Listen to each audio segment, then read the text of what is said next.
Missing that key player to complete the God Squad? Well, check out Buy My Coins for instant delivered Madden coins, and be sure to use code SAVAGE at checkout for 10% off. What is going on, my favorite people on the entire planet of Earth? It is your boy Savage here, and today, man, I'm showing you my games of Weekend League. These are 4 games. I am 5-0, but I didn't show you guys the first game because I wasn't recording. So I was like, as soon as I was done that game, I was like, oh my god, let me take a shower and then let me record. So I smell good right now. I hope you guys smell good. I hope you guys are clean right now. I hope you guys are playing some clean Madden right now, some fresh, nice Madden. I know the Madden tournament's on. I hope you guys been watching that. But judging by the title, the main thing I want to talk about right now is I think I found out, like, just it hit me. Something hit me today, big. And you guys want to know what it is? Defense in Madden this year is literally about just getting pressure.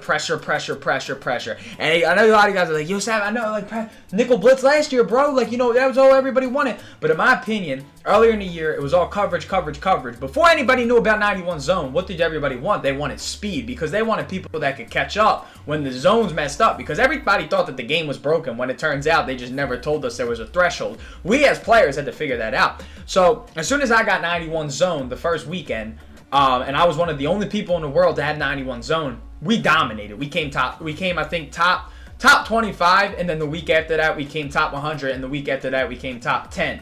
So this weekend, well, last weekend we finished top 75 in the world, and what happened is I couldn't adjust to the pressure. I couldn't. My offense was so limited, and my defense is so coverage based. Then it hit me. I was like, wait a second. If everybody's running pressure, what do I got to do? I got to start running more pressure and stuff. Bro, you will see me blitz at least 80 times in this game. I'm not even kidding you. I don't ever blitz. I don't advise people to blitz until right now in this video. I'm giving you guys permission. Right now, I can honest to God say, Madden 18, if you just send 5 and you crash to one side, and you'll see me crash to one side over and over and over and over and over, and then you contain and you get the edges to peel, you win. I'm not even kidding you. If you got a decent user, you'll win. And it's not about running no meta. I see people, you literally just gotta send a 5th guy. And that's all I was doing. Sometimes I would send my corner. Sometimes I would send both corners. Sometimes I would send a linebacker. Sometimes it just didn't matter. And it's crazy because, you know, 91 zone is really good, and if you can get a little bit of extra pressure with that and force them to throw it before their play actually develops, you're going to really see 91 zone work. We get a pick 6, well, we get a couple of lurk 6s, and we do get a CPU pick 6 in this video.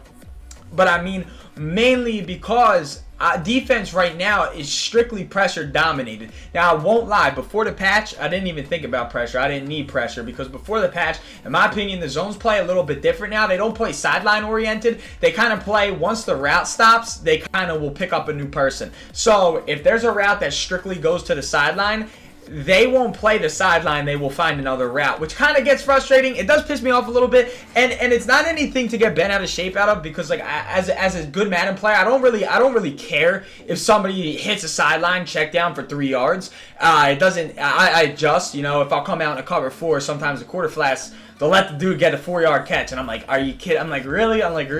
And even if you press, they'll still be able to do that to you just because of how the quarter flats play. And they played so much differently now, and it is a force of habit to of course, you know, see what used to work doesn't work as well. I'm not saying it doesn't work completely, but you'll notice I rarely come out and cover 4 in this video. In this video right here, I call cover 4 the least amount. I was calling a lot of edge blitzes, and I was calling a lot of cover 2. But the reason being, like I said, man, you definitely want to send heat, and I'm not talking about baseline pinch crash, edge rush, this, where you go on YouTube and you search nano blitzes. I'm talking about, bro, if you just send 5 and you contain, they're going to be forced to roll out, and then as soon as they roll out, one of the contains will break. And it's nothing, it's really all that, it's that simple in my opinion. Some formations work better than others. If you want to get a little bit more intricate and just stack one side, you can slide your line a certain way and work from there. But I mean, for the most part, I was just coming out in even sets. I wasn't really shifting unless I felt like I wanted to shift. Sometimes you might see me shift left, sometimes you might see me shift right. Sometimes you're just going to see me call a stock play, sending 5 and pressing and containing, and it gets instant heat. And when I say instant heat, I mean, it doesn't take 18 minutes for the pressure to get there, because my defense these past few weeks have been sending 3 because I'm so scared of getting burnt by the QB running the football. That is such a big thing this year. QBs being able to break the pocket and running the football. So what do? I send 3 and I spy. Now the problem with that is it's going to give it's really going to be dependent. I have to be over dependent on my user, and I have to be over dependent on the game letting the zones play the way they're supposed to. But if you verse somebody with a pretty glitchy offense and they start manipulating zone coverage with route combinations, it's going to be a little bit harder for you to do what I used to try to do. So now, sure, do I play coverage? Yes, but I'm talking the past 6 or 7 weekend leagues, I want to say my coverage was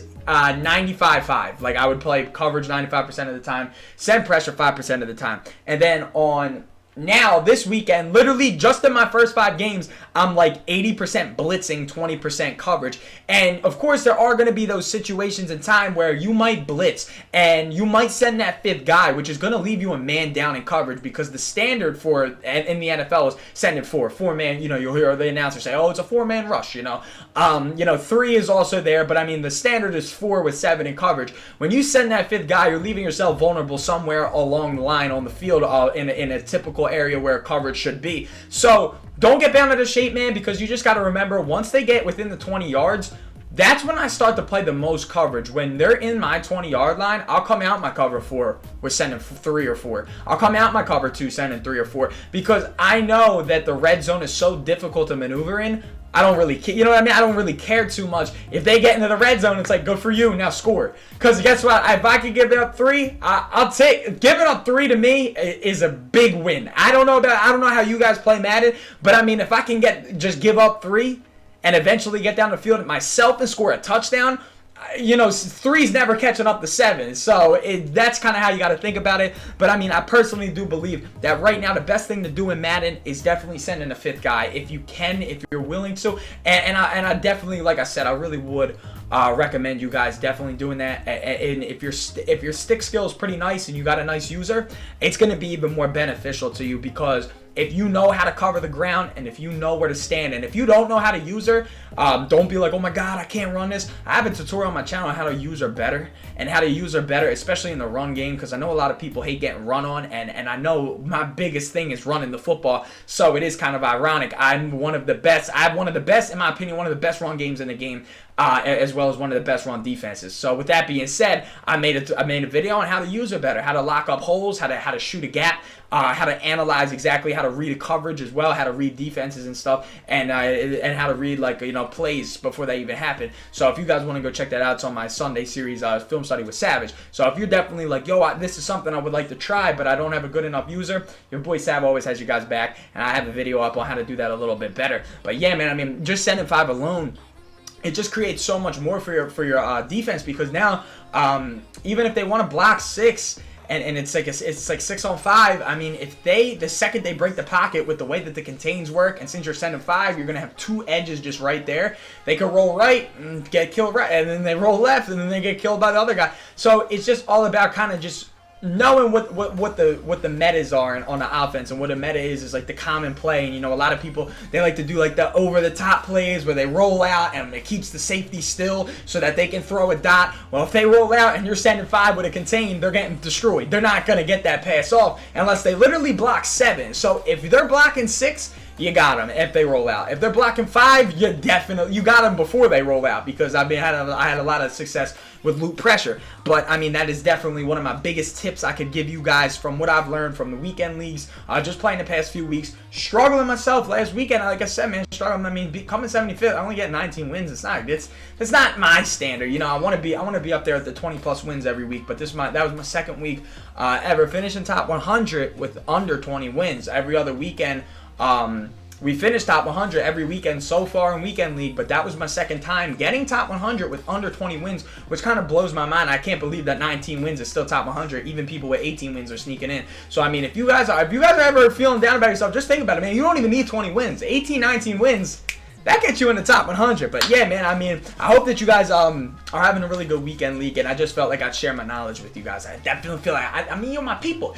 You're my people. You're my favorite people on the planet. So I had to at least give you guys a little bit of knowledge with that, and a little bit of, yes, I don't know really where I was going to go after I said I just wanted to give you knowledge. But yes, I hope that I granted you with knowledge as this video is coming to a close. I mean, like I said, man, 5-0 is a really good way to start.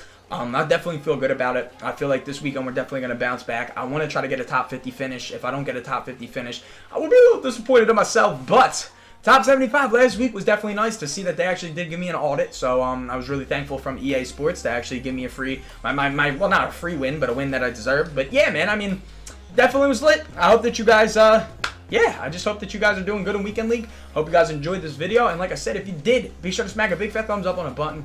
Be sure to subscribe if you're new. And as always, have a wonderful rest of your night.